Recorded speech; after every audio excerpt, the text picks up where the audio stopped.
Olá pessoal, ignore aí o barulho do que quer que seja, ignore aí o cenário, que eu acho uma coisa muito difícil você ignorar. Estou aqui no aconchego do meu lar, né, com minhas coisinhas aqui rústicas. Depois vou mostrar a mesa que a minha esposa prepara para a gente tomar uma sopinha, né, assando. Eu acho isso tudo muito legal, né. Vou deixar até aqui, esse copinho aqui, ó, tudo legal. Eu quero fazer um vídeo e gostaria que esse vídeo fosse um vídeo bem rápido, curto, mas é impossível, né? Mas vamos lá. Eu quero ler uma palavra da parte de Deus e quero discorrer sobre algo que para mim é de suma importância, principalmente para os nossos dias, né? Colossenses 2, verso de número 4. Diz assim, Colossenses 2, versículo 4. Digo isto para que ninguém vos iluda com palavras persuasivas. Versículo 8. Cuidado para que ninguém vos leve cativo por meio de filosofias e enganos vazios, segundo a tradição de homens, segundo os rudimentos do mundo, e não segundo Cristo.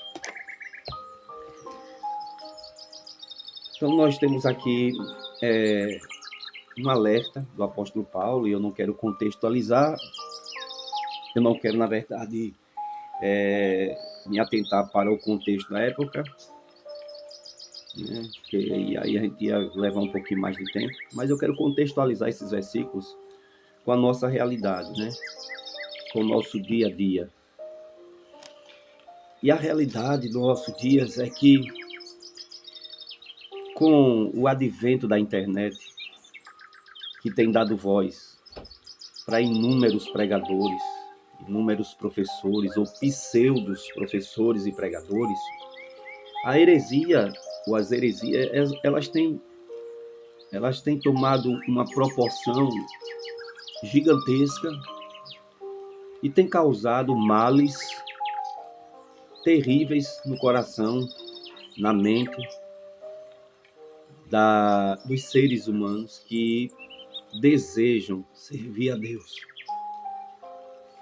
E muita gente tem abandonado a simplicidade do Evangelho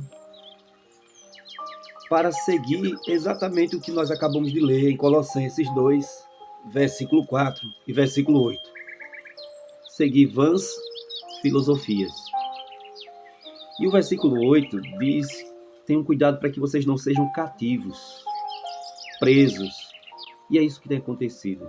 Nós temos visto aí homens que se julgam conhecedores, filósofos, estudiosos, teólogos, levando um contingente de pessoas ao engano, né, que posteriormente vai levá-los ao inferno. Cabe aqui eu, como uma gota d'água nesse grande oceano, da minha contribuição de conhecimento para um despertamento correlacionado a tudo isso que vem acontecendo. Eu quero aqui, usando o texto bíblico, usando a palavra de Deus, mostrar como se livrar desse engano. A princípio, se você ler comigo o versículo 4, e você ler todo o capítulo, melhor dizendo, você vai ver que para você não ser levado cativo pelo engano, pelas filosofias do mundo, e é bom que você entenda que isso você pode atrelar às questões do dia a dia. Então, eu fiz algumas anotações dentro do que a palavra de Deus tem mostrado aqui. A primeira coisa para você não ser enganado é você ter Cristo, a imagem de Cristo Jesus pela Bíblia.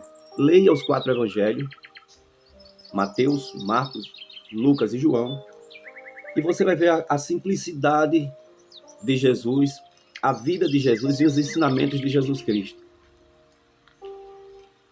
E se for possível, ler todo o Novo Testamento, você vai ver a simplicidade de Jesus.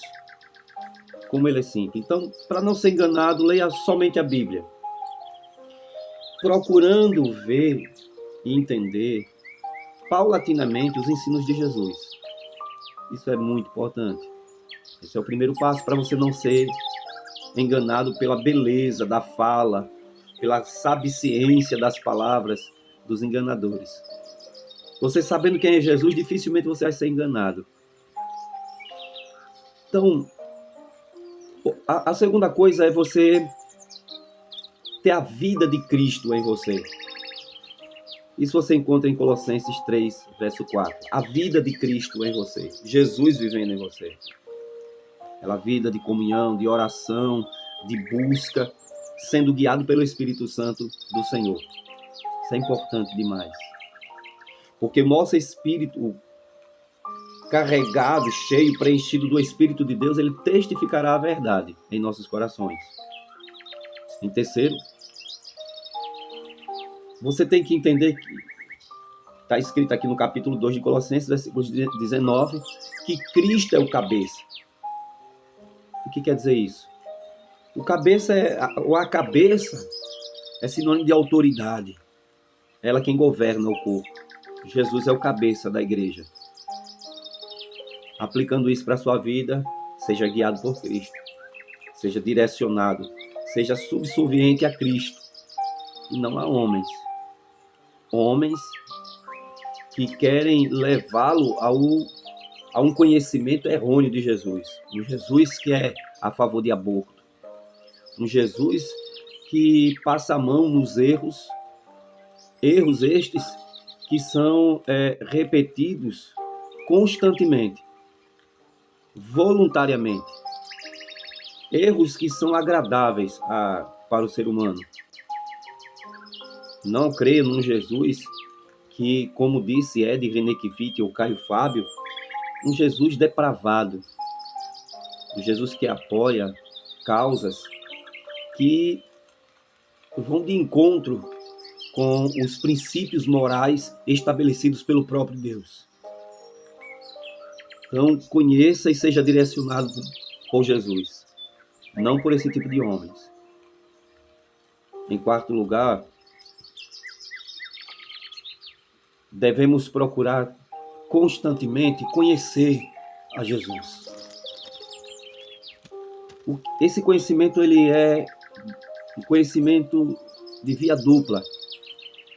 O conhecimento teórico, que é ler e estudar a respeito de Jesus pela palavra, e um conhecimento relacional. Estou olhando aqui o versículo. Um conhecimento relacional, né? Que é aquele conhecimento que está escrito em Colossenses 2, versículo 2. Para que o coração deles sejam confortados, sendo eles entrelaçados em amor, para ter toda a riqueza da plena certeza do entendimento, para ter o pleno conhecimento do mistério de Deus, que é Jesus Cristo. Olha que lindo. Tenha o conhecimento de Cristo. Tenha o conhecimento dele. Conheça ele, se relacione com ele. Quinto lugar, nós temos que experimentá-lo. Ter uma experiência com Jesus. Quem é o Senhor? Fale comigo, se revele para mim. E ele vai se revelar para você. Ter experiência com Cristo vai fazer com que você não seja enganado. Eu aprendi, logo no começo da minha fé, que os dons cessaram, que as línguas não existem. Eu fui doutrinado dessa forma, só que o grande problema que os pastores bem intencionados não conseguiram modificar minha cabeça é que eu já tinha tido a experiência. Aleluia! Eu já tinha sido impactado pelo fogo abrasador do Espírito de Deus. Já tinha se proliferado em mim os dons do Espírito Santo. Então, nada do que foi falado conseguiu penetrar a minha mente e o meu coração, dizendo o contrário. Então, é importante isso. E outra coisa, está ainda em Colossenses 2, no versículo de número 6, diz assim: portanto, como recebeste Cristo, Jesus o Senhor, ande nele. Acabou, irmão. Viva por ele e viva nele. E você nunca vai ser iludido ou enganado. Nem pelas heresias das pessoas correlacionadas à teologia, à Bíblia, à vida espiritual, como também à vida secular. Relacionamento conjugal, relacionamentos em qualquer esfera. Espero que esse vídeo abençoe sua vida e você compartilhe ele com outras pessoas o quanto antes. Deus te abençoe.